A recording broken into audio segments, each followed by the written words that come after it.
Hello everyone. The minister in the presidency, Kumbotso Njabeni, has hit back at retired Chief Justice Mogoeng Mogoeng over his criticism of President Cyril Ramaphosa this week. Njabeni said Mogoeng, who retired in 2021, wants to rule from the grave. Addressing the inaugural SAFM lecture on Wednesday, Mogoeng said Ramaphosa should have disclosed his CR17 campaign donors.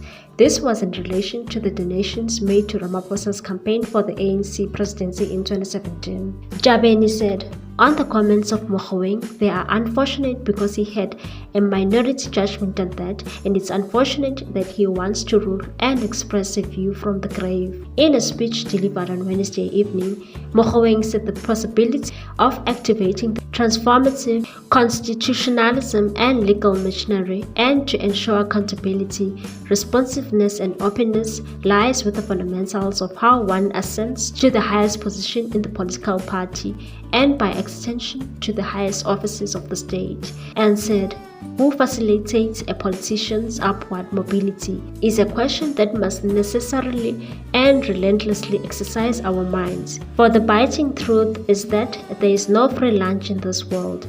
Mogoeng said the private funding of individuals and of political parties was an investment expected to yield handsome returns as soon as the beneficiaries rose to positions of sufficient authority to dole out favors and tenders, and said, and this is a well-researched reality by mature democracies like the US. A compromised leader was more likely to compromise others as well.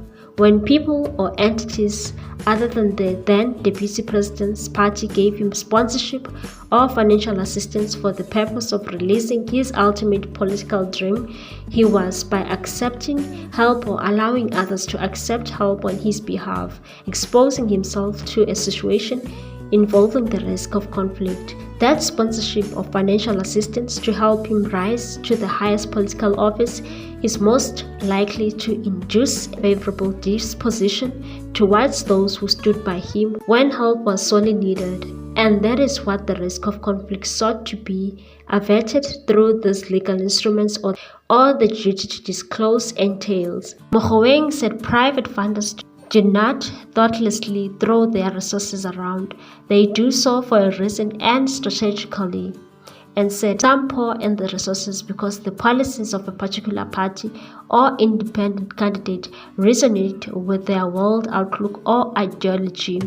Others do so hoping to influence the policy direction of those they support to advance personal or sectional interest.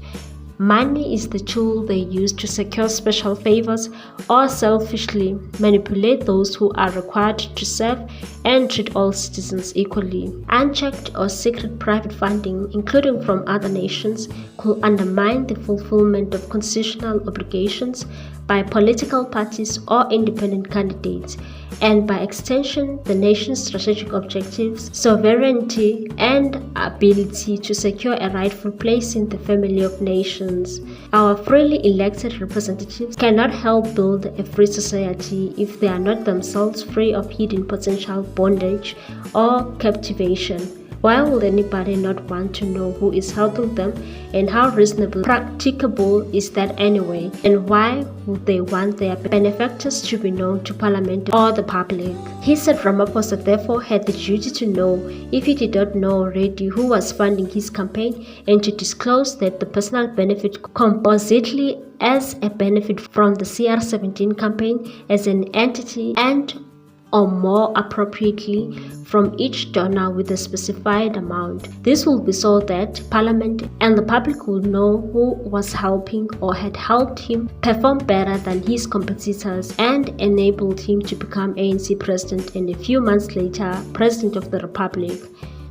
The possibility of unhealthy relationship with donors and the risk of conflict between the Deputy President's official responsibilities as he then was and his private interest as the enabled most senior political party functionary could then be closely watched to check whether the financial support had induced him or repositioned his disposition to the point where his commitment to his constitutional obligations was in any way compromised.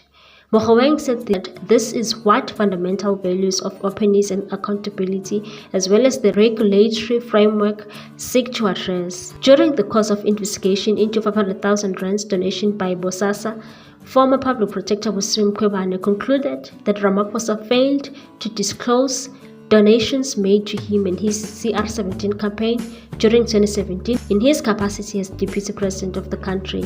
In addition, Kwebane formed an opinion that some of the payments made raised a reasonable suspicion of money laundering.